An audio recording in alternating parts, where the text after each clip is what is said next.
Amara's hands trembled as she stood before the conference room, watching through the glass walls as Jun-ho presented her idea to the board. Her idea, word for word, slide for slide.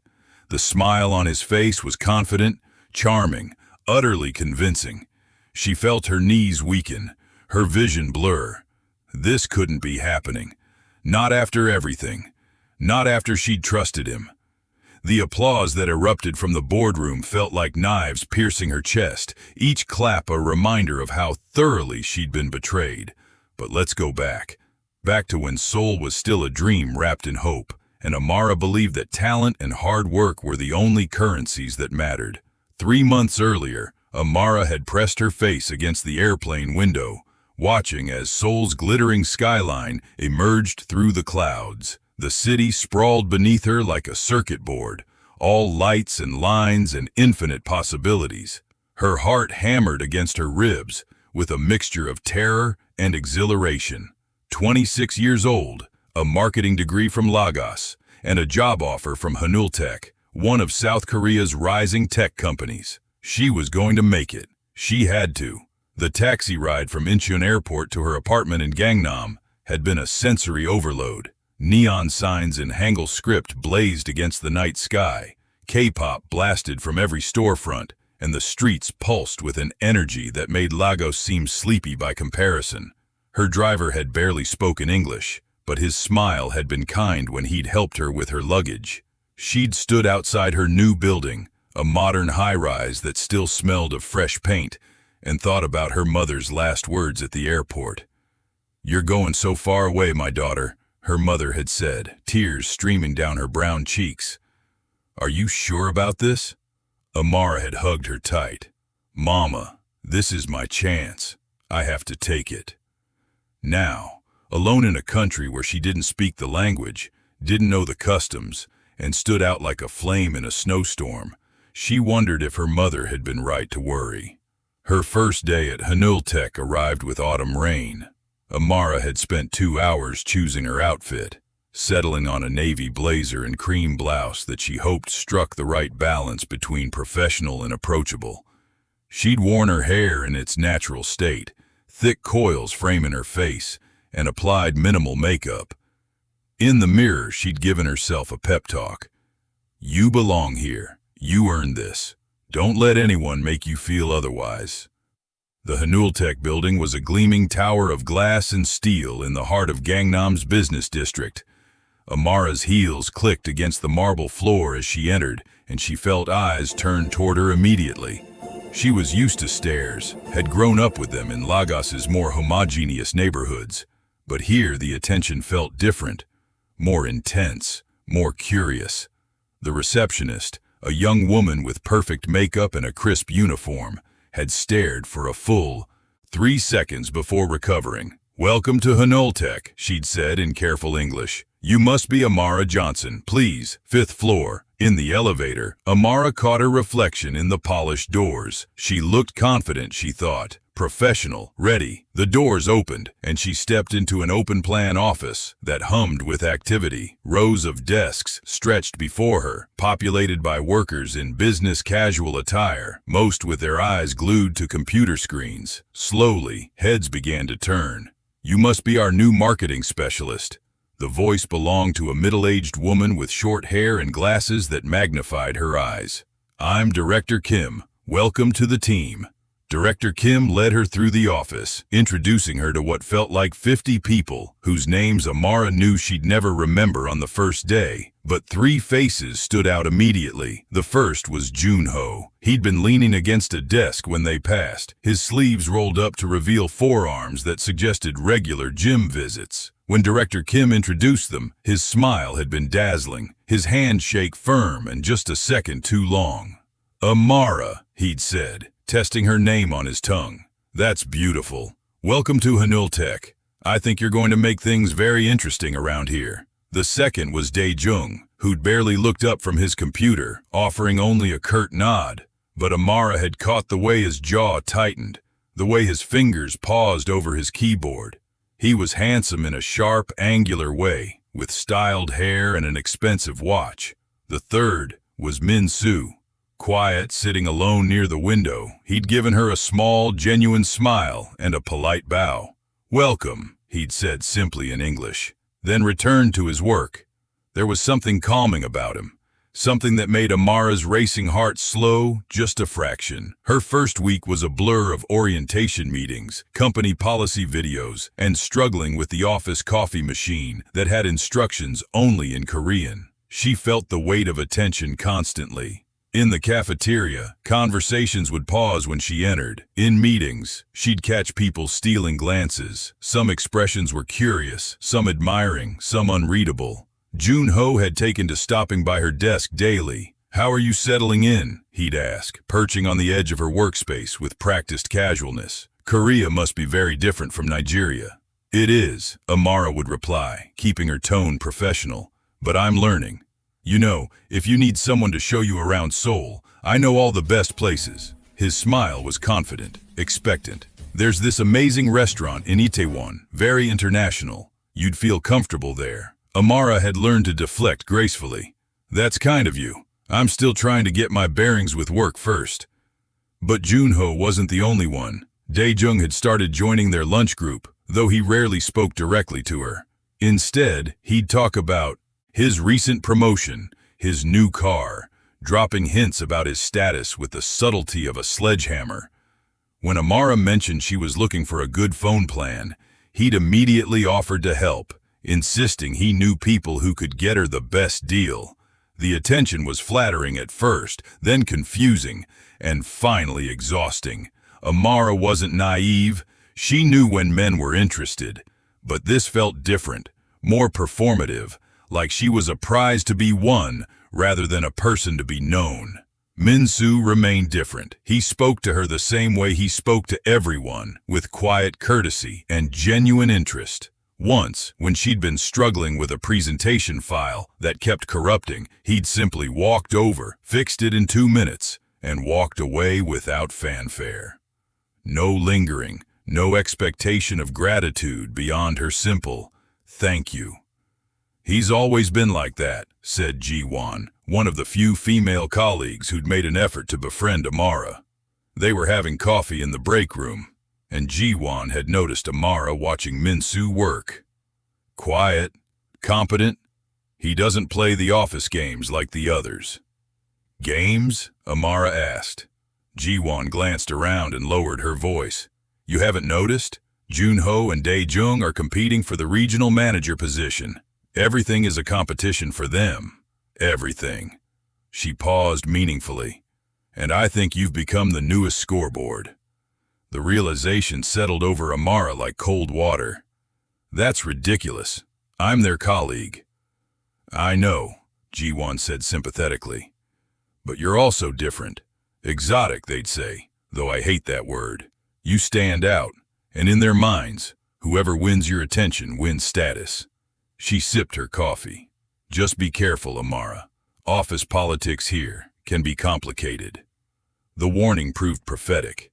2 weeks later, Amara gave her first major presentation, a comprehensive marketing strategy for Hanultek's new app launch.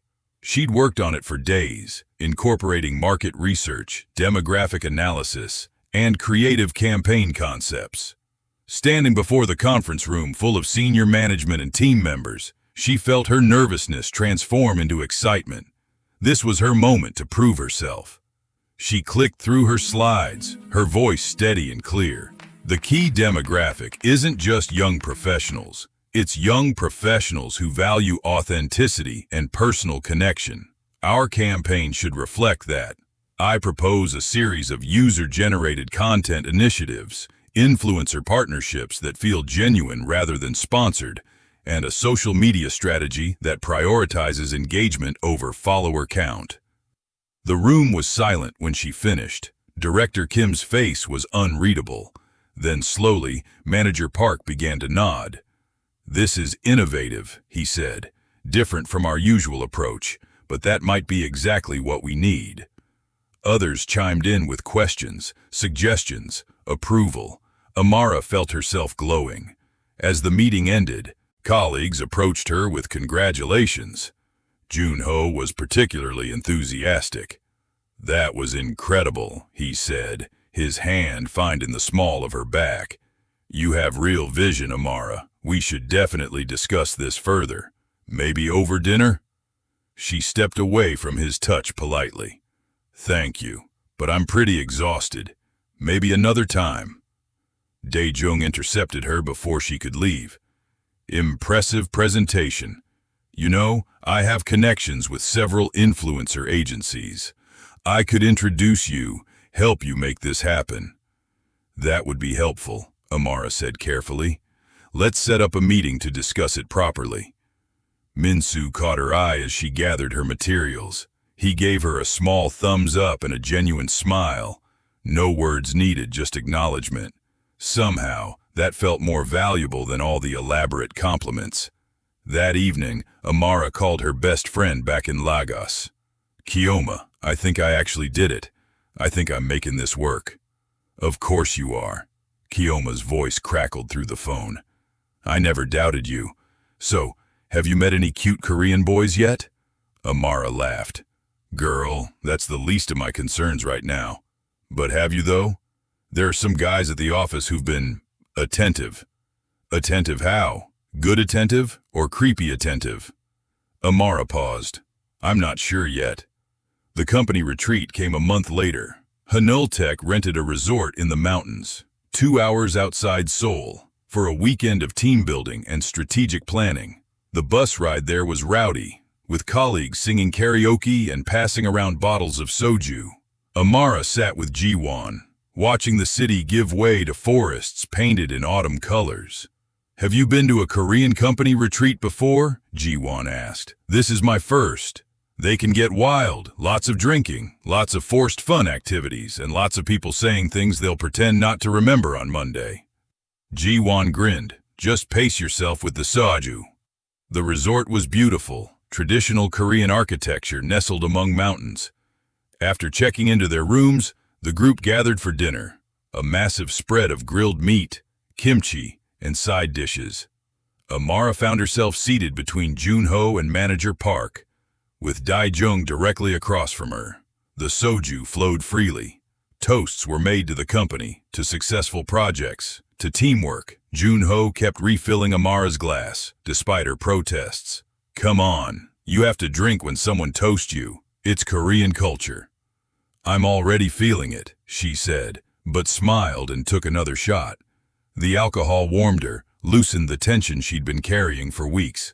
Let's play a game, Dae-jung announced. Truth or dare, Korean style. Groans and cheers erupted in equal measure. The game began with silly dares and safe truths. When the bottle pointed to Amara, she chose truth. Okay, Junho said, leaning in with a mischievous smile. Who in this company do you find most attractive? The table erupted in oohs and laughter. Amara felt her face heat. That's inappropriate for a work function. Come on, it's just fun, Dae-jung urged. We're all friends here. Then as my friend, you should respect that I'm not answering that question, Amara said firmly, but with a smile to soften it. The game continued, but the atmosphere had shifted. Amara noticed the competitive glances between Junho and Dae-jung, the way they tried to one-up each other with stories and jokes. She caught Min-soo watching from another table, concern flickering in his eyes. After dinner, there was a bonfire. Amara escaped outside, grateful for the cool mountain air against her flushed cheeks. She found a bench away from the crowd and sat, watching sparks rise into the night sky. Mind if I join you? She turned to find Min-soo, holding 2 bottles of water. He offered her one, and she accepted gratefully. Thank you. I needed this. They sat in comfortable silence for a moment. Min-soo finally spoke. The attention must be overwhelming sometimes. Amara glanced at him, surprised by his directness. You noticed? Everyone notices. They're just not talking about it. He paused. Junho and Dae-jung can be intense, competitive. Ji-won told me they're competing for a promotion. Yes, and they see you as proof of who's more desirable, more successful. Min-soo's voice was gentle but honest. I'm sorry, it's not fair to you. Amara felt tears prick her eyes. Whether from alcohol or gratitude or frustration, she wasn't sure. I just want to do good work. I want to be taken seriously. You should be. Your presentation was excellent. The ideas were fresh, well-researched. He looked at her directly. You're more than they deserve, honestly. Something warm bloomed in Amara's chest. Not the heated excitement Junho's attention brought, or the validation Dae-jung's compliments provided. This was different, calmer, more real. Thank you, Min-soo. That means a lot. He nodded and stood. I should get back. But Amara, be careful. When people compete, sometimes others get hurt in the crossfire. The rest of the retreat passed in a haze of activities. Trust falls and rope courses and strategic planning sessions. Junho and Dae-jung continued their subtle warfare, each trying to be Amara's partner, her helper, her protector. She navigated it with increasing weariness, counting down the hours until she could return to Seoul and the relative simplicity of office work. On the bus ride back, she pretended to sleep, but her mind raced. Min-soo's warning echoed, be careful, but careful of what exactly? She'd done nothing wrong. She'd been professional, friendly, but boundaried. Yet somehow she'd become entangled in a competition she never asked to be part of. Back at the office, things escalated. Director Kim announced a major project, developing the marketing strategy for Hanultech's expansion into African markets. We need someone who understands both Korean business culture and African consumer behavior, she said during the team meeting. Amara, I'd like you to lead this project. Pride swelled in Amara's chest. This was recognition, real recognition for her skills and unique perspective. I'd love to, she said. Excellent. You'll need a team. Choose wisely. Amara selected Jiwon for her social media expertise, Min-soo for his data analysis skills, and reluctantly, Junho, whose presentation abilities were undeniable. She'd considered Dae-jung, but his recent behavior had been too possessive, too presumptuous. The rejection didn't sit well with him. That afternoon, Amara was working at her desk when Dae-jung approached, his face tight. I heard about the team selection. Yes, I think we have a good group. You picked Junho over me. It wasn't a question. I picked the people whose skills best fit the project needs, Amara said evenly. Or the person you're interested in. Amara's head snapped up. Excuse me? Everyone's noticed, Amara. The way you laugh at his jokes, let him sit close to you. I thought you were different, but I guess you're like everyone else, falling for his superficial charm. Anger flared hot in her chest. How dare you? I selected team members based on professional criteria, nothing else. And frankly, this attitude is exactly why I didn't choose you. Dae-jung's face flushed. You'll regret this, both of you. He walked away, leaving Amara shaking. Jiwon appeared moments later. I heard that. He's out of line. Does everyone really think I'm interested in Junho? Jiwon hesitated. Some people gossip. You know how offices are. A woman talks to a man. Suddenly they're dating. Amara dropped her head into her hands. I can't win. If I'm friendly, I'm flirting. If I'm distant, I'm cold.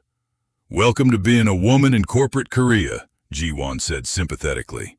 Now imagine being a black woman in corporate Korea. The project consumed the next month. The team worked late nights and weekends, building a comprehensive strategy. Amara threw herself into it, partly from ambition, partly to escape the increasingly uncomfortable office dynamics. Junho proved to be a capable team member, though he still tried to blur professional boundaries. You look tired, he'd say, his hand briefly touching her shoulder. Let me take you home. I'm fine, I'll take the subway, she'd reply, moving away from his touch. Min-soo, true to form, simply did excellent work. His market analysis was thorough and insightful. His suggestions always relevant. They developed an easy working relationship, often staying late together, working in companionable silence broken by occasional conversation. One night around 10 p.m., they were alone in the office. Min-soo looked up from his laptop. Can I ask you something personal? Amara nodded, curious. Do you miss home? The question, so simple and sincere, pierced something in her. Every day, she admitted. I miss my mother's cooking, my friends, the way everyone speaks English. I miss being understood without having to explain myself constantly. Then why stay? Because I want to prove I can do this. I want to prove that talent matters more than where you're from or what you look like. She laughed bitterly. Though lately I'm wondering if that's naive. It's not naive, it's hopeful. There's a difference. Minsu closed his laptop. For what it's worth, I think you're the best marketer we have. Your ideas are fresh because you see things differently. That's valuable, even if some people don't know how to handle different. Why are you so kind to me? Amara asked suddenly. You don't want anything. Don't compete. Don't expect anything. Why?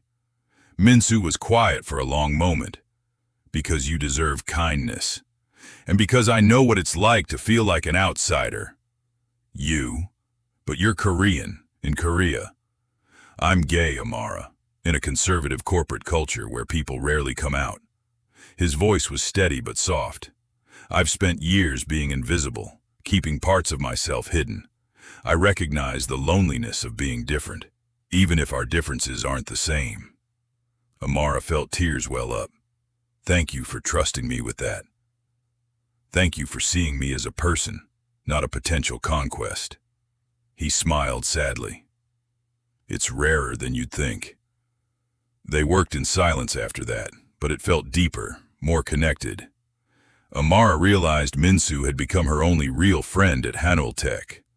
The project presentation was scheduled for the following Friday. Director Kim had invited senior executives from the international division, and rumors suggested this would determine the next regional manager. The stakes were high.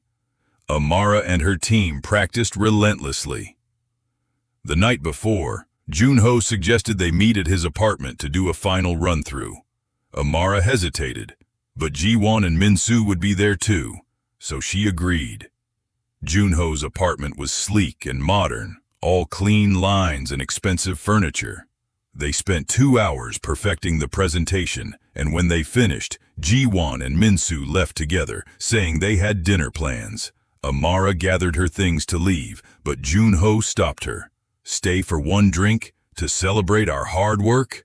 She should have said no. Every instinct screamed it, but she was tired, and he'd been a decent team member, and one drink wouldn't hurt. They sat on his couch with glasses of wine. Junho was charming, telling stories about his college days, asking about her life in Lagos. The conversation flowed easily, and Amara relaxed against the cushions. You know, when you first arrived, I couldn't believe Hanul Tech had hired someone so striking, Junho said, moving slightly closer. I told Daejung, she's going to change everything here. I just want to do good work, Amara said, suddenly aware of how close he was. You're doing more than that. You're inspiring. His hand found her knee. You're incredible, Amara. She stood quickly. I should go. Early day tomorrow. Junho stood too, blocking her path. Amara, wait. I think you know how I feel about you, how I've felt since you arrived. Junho, we're colleagues. Let's keep it professional. Professional? He laughed. After all this time working together, all these moments, he reached for her hand. I think you feel it too. No, Amara said firmly, pulling away. I don't, and I need to leave. His face hardened. Fine, run away, but you can't pretend you didn't lead me on. Lead you on, by being your coworker, by doing my job. Anger replaced discomfort. I've been nothing but professional. If you interpreted that as something else, that's your problem. She grabbed her bag and left, her heart pounding. In the taxi home, she felt shaken. Had she been naive? Had she somehow given him the wrong impression? No, she knew she hadn't. But doubt crept in anyway, the way it always did when men made you question your own reality. The next morning, Amara arrived early to prepare. The presentation was at 2 p.m., and she wanted everything perfect. She reviewed her slides one last time, making minor adjustments. At noon, she saved everything to the shared drive and went to grab lunch with Jiwon. When they returned, something felt off. Jun-ho was at his desk, looking smug. Min-soo caught her eye and mouthed, "We need to talk." In the break room, Min-soo's face was grave. "Amara, I don't know how to tell you this. Jun-ho just went into the conference room with Director Kim and the executives. He's presenting the Africa project." The world tilted. "What? But that's our presentation." "That's my presentation." "I know. I saw him copying files from the shared drive this morning. I thought he was just reviewing, but—" Min-soo looked furious, an expression she'd never seen on his calm face. "He's presenting it as his own." Amara ran to the conference room. Through the glass walls, she saw exactly what she'd feared. Jun-ho at the front of the room, her slides on the screen, her ideas coming out of his mouth. The executives were nodding, impressed. Her hands trembled as rage and disbelief warred in her chest. She reached for the door handle. Min-soo grabbed her arm gently. "Wait. Think about this. If you burst in there, it'll look like you're causing drama." "But he stole my work." "I know, and we'll prove it, but not like this. Not in a way that makes you look unprofessional." Amara wanted to scream.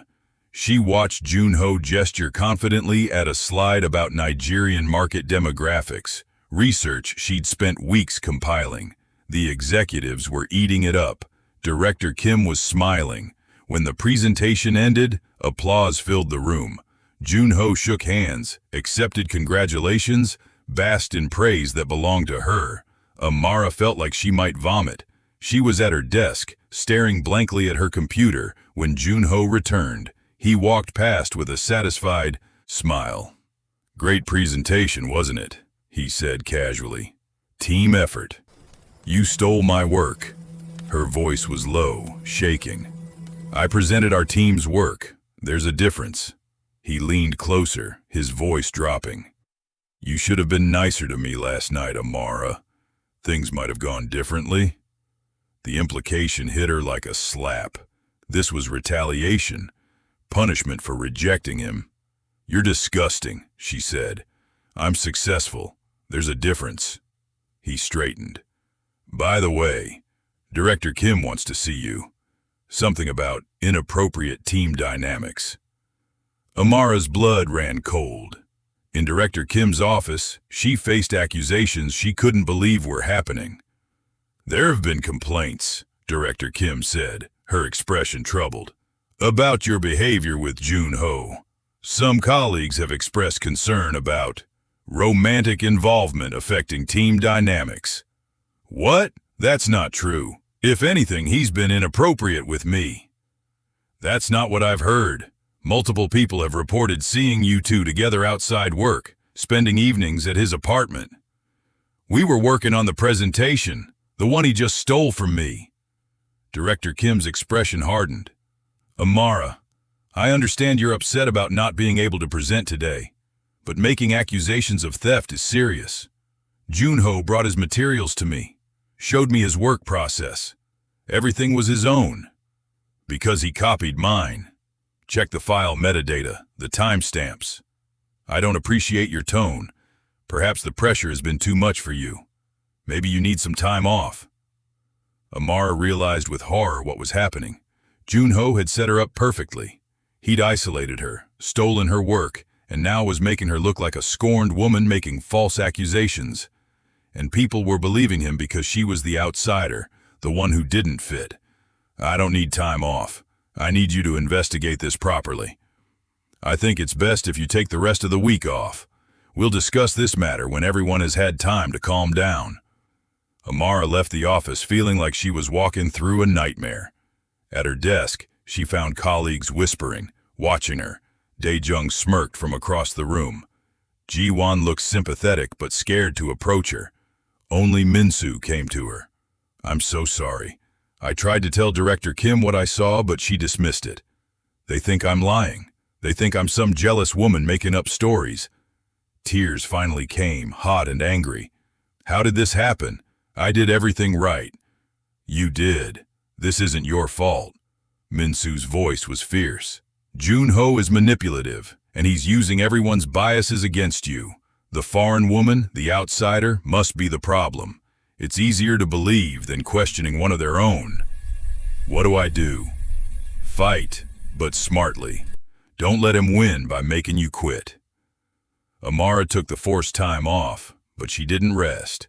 She compiled evidence, emails showing her research, early drafts with her name on them, chat logs proving she'd led the project. She reached out to Ji-won, who confirmed the timeline. Min-soo provided his analysis files, all dated weeks before Junho's presentation. But when she returned to work the following Monday, the atmosphere had worsened. Rumors had spread. She'd heard variations. She'd tried to seduce Junho to steal credit.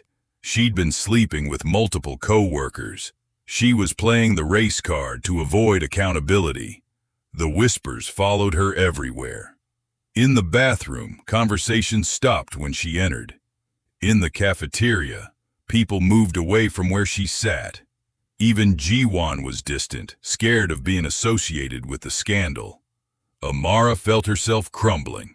She'd come to Korea with dreams of success, of proving herself, of building something meaningful.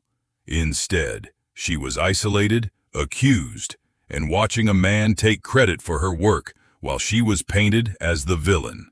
The breaking point came 2 weeks later. Director Kim called her in for another meeting. "We've decided it's best if you transition to a different role, something less public-facing. We're moving you to data entry in the back-end systems division." "You're demoting me." "We're finding a better fit." "Because I reported theft and harassment?" "Because you've proven unable to maintain professional relationships." Amara looked at this woman, who should have been her advocate, her mentor, and saw only closed doors. "I quit." Director Kim looked relieved.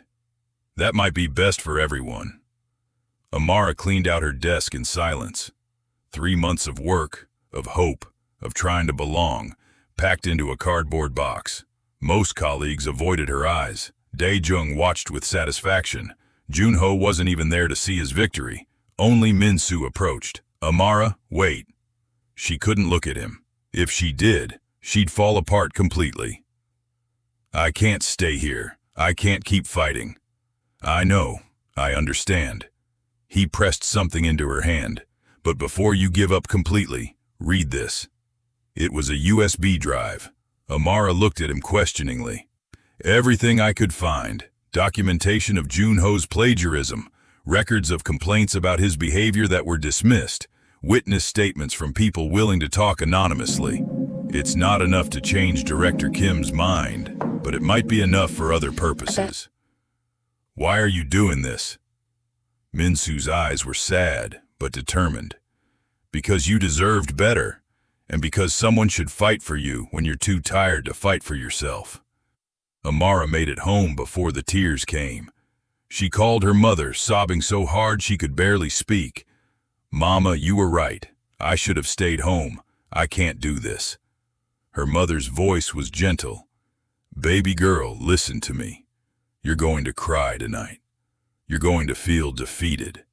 But tomorrow, you're going to remember who you are. You're my daughter. We don't stay down." But Amara stayed down for days.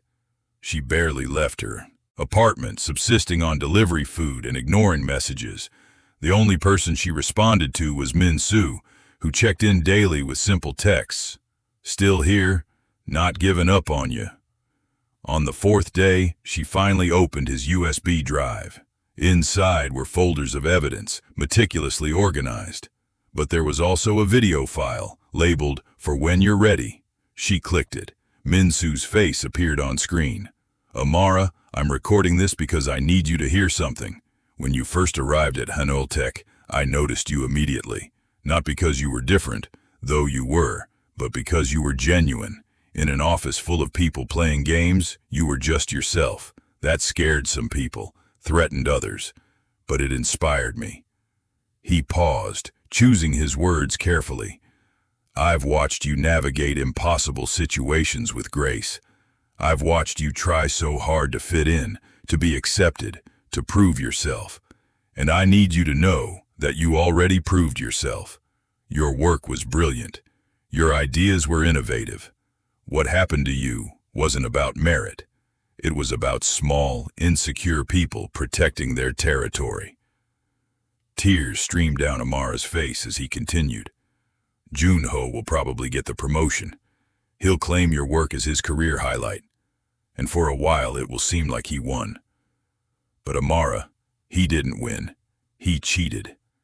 And people who cheat never build anything lasting. Minsu leaned closer to the camera. You have a choice now. You can let this defeat you, or you can let it transform you. Not by changing who you are, but by becoming more fiercely yourself. Korea needs people like you. The world needs people like you. People who create rather than steal, who lift rather than push down. The video ended with him smiling. When you're ready, call me. I have some people I want you to meet. Amara watched it 3 more times. Then she opened her laptop and started writing. Every detail of what happened, every conversation, every manipulation. Not for social media or public revenge, but for herself. To process, to remember, to reclaim her narrative. She also looked at Minsu's evidence. He was right. It wasn't enough to change Hanultek's decision, but it was enough for something else. An idea began forming. The next day, she called Minsu. Those people you wanted me to meet? Yes, I'm ready. Minsu introduced her to a network of startup founders, entrepreneurs, and investors in Seoul's growing tech scene. People who valued innovation over conformity, results over politics. In meetings at trendy Gangnam cafes, Amara pitched her ideas for authentic, culturally aware marketing for African markets. Not the sanitized corporate version, but real, grassroots strategies. The response was electric. This is exactly what we need, said one investor. A Korean-American woman who'd faced her own struggles breaking into the Seoul business world.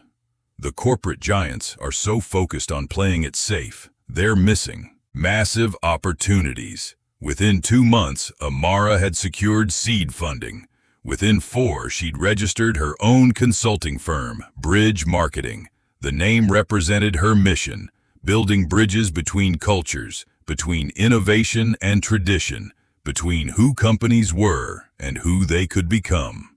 Her first major client was a Korean cosmetics company wanting to enter African markets. They'd been struggling with messaging, making the same mistakes most companies made, assuming African markets were monolithic, using models who didn't represent their actual consumers, missing cultural nuances that made the difference between success and failure. Amara threw herself into the work with renewed purpose.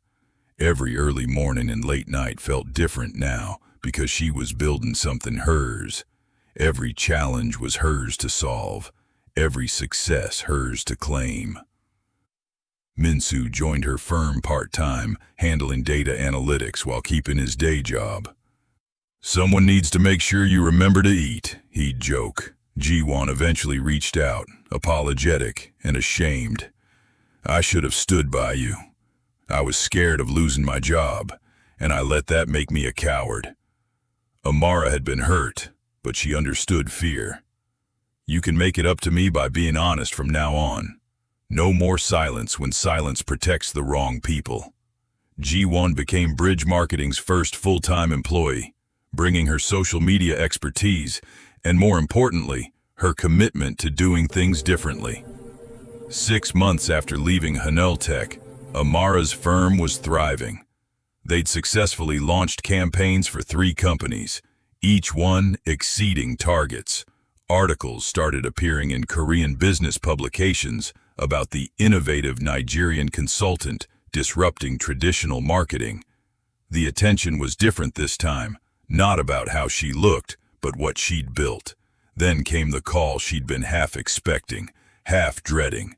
Director Kim's number appeared on her phone. Amara stared at it for 3 rings before answering. Amara, this is Director Kim from Hanultek. I hope you're well. I am, thank you. I'll get straight to the point. We've been watching your success with great interest. Your firm's results have been impressive, and we'd like to discuss a potential partnership. Our African expansion has stalled, and we believe your expertise could help." Amara felt a cold satisfaction. "That's interesting. What happened to the brilliant strategy Junho presented?" A pause. "There have been some implementation challenges. I imagine there would be, since the strategy required understanding the actual work behind it, not just presenting slides." Amara kept her voice professional, but the edge was deliberate. "How is Junho, by the way? Did he get that regional manager position?" "He did, though he's recently transitioned to a different role." Director Kim's discomfort was audible. "Amara, I'm calling to apologize, and to make things right." "Apologize for what, specifically?" "For not investigating your claims properly, for allowing a hostile work environment, for failing you as a leader." Director Kim's voice cracked slightly. "After you left, more information came to light. Other women came forward about Junho's behavior. We discovered inconsistencies in his work history. The promotion was rescinded, and he's no longer with the company." Amara closed her eyes, feeling a complex mix of vindication and sadness. "And you're telling me this why?" "Because you deserve to know, and because I want to offer you a consulting contract with Hunultech. On your terms, your firm working with ours." "Let me think about it," Amara said. "I'll have my assistant send over our standard contract requirements and rates." She hung up and sat in silence. Part of her wanted to refuse out of principle, but another part, the business-minded part that had built something from nothing, saw the opportunity. Hunultech was a major company. A successful partnership would legitimize bridge marketing and open doors across Asia. Minsu found her staring out her office window. "You okay? Hunultech wants to hire us." Director Kim called to apologize and offer a partnership. "How do you feel?" "Honestly, conflicted. Part of me wants to tell them to go to hell, but another part sees what this could mean for the business." Minsu sat down across from her. "Can I tell you what I think?" "Please." "I think you should do it, but on your terms. Make them come to your office, make them pay your premium rates, make them acknowledge, in writing, what happened and how they failed you. Don't do it for revenge. Do it because you earned this opportunity twice. Once when they ignored your work, and again when you built something they couldn't ignore." Amara smiled. "When did you get so wise?" "I've always been wise. You're just finally listening." He grinned. "Also, imagine Dae-jung's face when he has to work with you again, but this time as an outside consultant making triple his salary." The negotiations took weeks. Amara refused to compromise on her requirements. Full creative control, direct access to senior leadership, and a public acknowledgement from Hunultech about supporting diverse voices in tech. Director Kim agreed to everything. The day Amara walked back into Hunultech's building felt surreal. She wore a custom suit, her natural hair styled in elegant twists, carrying confidence earned through fire. The receptionist's eyes widened. "Ms. Johnson, welcome back. They're ready for you in the executive conference room." Walking through the office, Amara noticed the stairs, but they felt different now. This time, she wasn't the outsider trying to fit in. She was the consultant they needed, the expert they'd hired. Some faces showed respect, others embarrassment, a few resentment. Dae-jung was in the hallway. Their eyes met. He looked away first. In the conference room, Director Kim and the executive team waited. "Thank you for coming, Amara. We're excited about this partnership." "As am I," Amara said, setting down her materials. "Let's discuss how bridge marketing can help Hunultech succeed in markets you previously failed to understand." Over the next hour, she presented a revised African expansion strategy, one that addressed the failures of the previous approach. She was direct about what hadn't worked and why, never mentioning Junho by name, but making it clear that superficial understanding had led to superficial results. The executives were impressed. Manager Park, who'd initially loved her first presentation, spoke up. "This is exactly the kind of innovative thinking we need. I admit, We made a terrible mistake letting you go." "Yes, you did," Amara agreed calmly, "but we're here now to move forward, not backward." After the meeting, as she was packing up, someone knocked on the conference room door. It was Junho. He looked different, less polished, less confident. "Amara, I heard you were here. I wanted to apologize." She looked at him steadily, letting the silence stretch. "For what specifically?" "For taking credit for your work, for trying to manipulate you, for being threatened by your talent and trying to destroy it because I couldn't control you." He swallowed hard. "I lost my job, my reputation, my career trajectory, and I deserved it. But the worst part is knowing I hurt someone who was only ever professional and talented." Amara felt no satisfaction in his downfall, only a quiet acknowledgement that justice, however delayed, had arrived. "I appreciate the apology, but understand that what you did wasn't just about me. It was about a system that protects people like you while punishing people like me for not accepting poor treatment." "I know. I'm trying to understand that now. Trying to be better." "Then actually be better. Don't just try. Don't do to anyone else what you did to me." He nodded and left. Amara stood alone in the conference room, feeling a weight lift. This closure wasn't about forgiveness or reconciliation. It was about him finally acknowledging the truth, and her no longer needing his acknowledgement to know her worth. Outside, Minsu was waiting. "How'd it go?" "Perfectly. They approved everything." She paused. Junho apologized. "How'd that feel?" "Like closing a chapter. Not a happy ending, just an ending." They walked to a nearby cafe, one Amara had discovered in her early days in Seoul, when everything was new and overwhelming. It felt fitting to return now, transformed. "You know what's strange?" Amara said, stirring her coffee. "I don't hate him. I should, but I don't. I'm just tired of carrying that anger." "That's growth," Minsu said. "You're letting go of what he took from you, not because he deserves it, but because you deserve peace." "When did this become therapy?" Amara laughed. "All good friendships are a little bit therapy."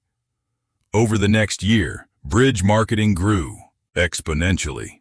The Hanultech partnership led to contracts with other major Korean companies. Amara hired a diverse team, a former Hanultech employee who'd quit over their handling of her case, a Korean adoptee raised in France who understood cultural bridges, a Nigerian graduate student studying at Seoul National University. She moved the company to a larger office in Gangnam, with floor-to-ceiling windows overlooking the Han River.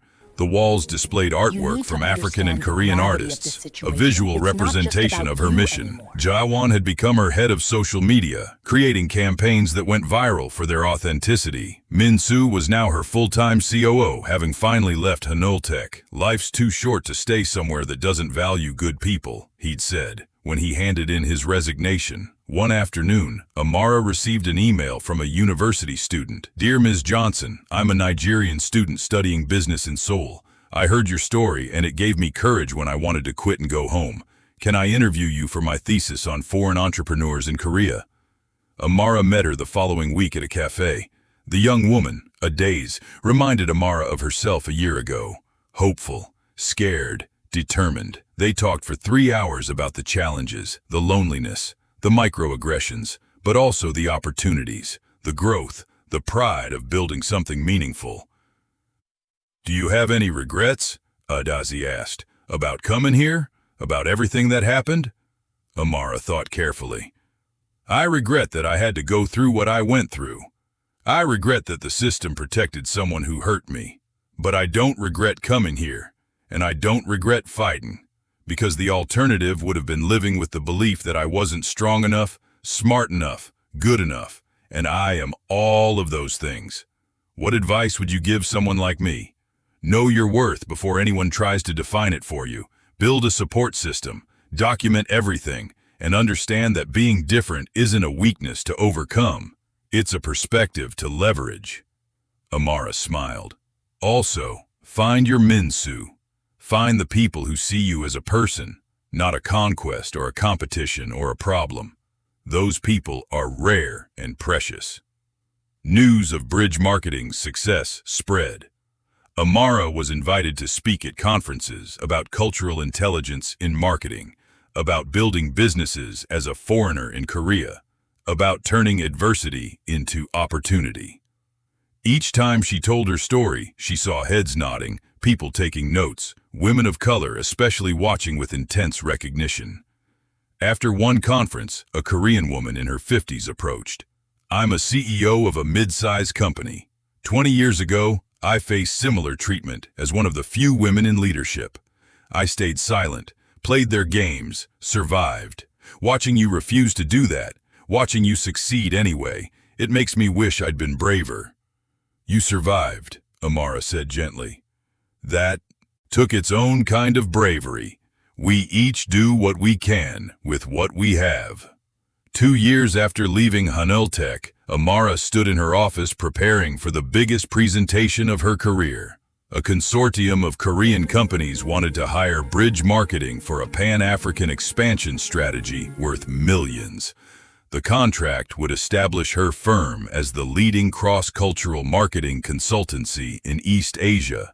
Min-soo knocked and entered. "The car's here. Ready?" "Almost?" Amara looked around her office, the awards on the walls, the photos of her team, the view of Seoul that had once intimidated her and now felt like home. "Min-soo, can I ask you something?" "Always. That night you gave me the USB drive, the video message. You said I inspired you. How?" Min-soo leaned against the doorframe. "Because you stayed yourself. In an environment that punished authenticity, you remained authentic. In a system that rewarded conformity, you insisted on being different. You lost battles but refused to lose yourself. That's inspiring. I almost did lose myself, though. I almost let them make me believe I was the problem. Almost, but you didn't. That's what matters." They arrived at the presentation venue, a luxury hotel conference center filled with executives from a dozen companies. Amara's team had prepared meticulously. As she stood to present, she felt none of the nervousness of her first Hanultech presentation. This time, she knew her worth. This time, she presented not as someone seeking approval, but as an expert offering expertise. The presentation was a triumph. When she finished, the room erupted in applause. Contract negotiations began immediately. That evening, Amara's team celebrated at an upscale restaurant overlooking Namsan Tower. Ji-won raised her glass. To Bridge Marketing and to Amara, who turned rejection into revolution. "To surviving and thriving," added Min-soo. Amara looked around at her team, her chosen family in this country that had tested her so thoroughly. "To everyone who believed in this when it was just an angry woman with a laptop and a dream. We did this together." Later, walking home through Gangnam's glittering streets, Amara called her mother. "Mama, guess what? We just landed the biggest contract in the company's history." Her mother's joy crackled through the phone. "My daughter, I'm so proud. Tell me everything." As Amara recounted the day's success, she passed Hanultech's building. She paused, looking up at the gleaming tower that had once represented all her hopes and then all her pain. Now it was just a building. One chapter in a much larger story. "Mama, I have to tell you something. You were right to worry about me coming here. It was hard in ways I never imagined. But you were also wrong about one thing." "What's that, baby?" "You said I was going so far away. But I didn't go away from home. I went toward myself. And I found that home isn't a place. It's knowing who you are and refusing to be anything less." 6 months later, Bridge Marketing opened a second office in Lagos. Amara stood in the bright, modern space, filled with young Nigerian marketers eager to work with Korean and Asian companies. She was bridging not just for others now, but for herself, reconnecting with her roots while maintaining the life she'd built. The opening ceremony was packed. Local media, potential clients, and supporters filled the space. Amara's mother stood in the front row, tears streaming down her face with pride. "When I started this company," Amara said in her speech, "I was running from something. Betrayal, disappointment, the feeling of not being enough.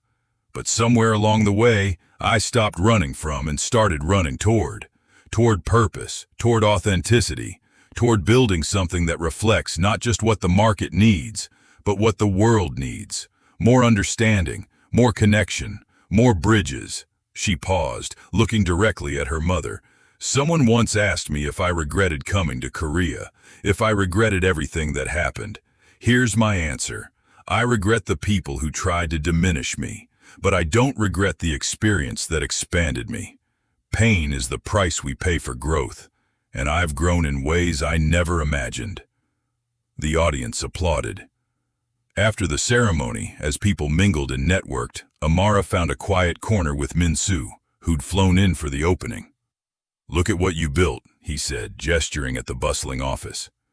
"What we built," Amara corrected.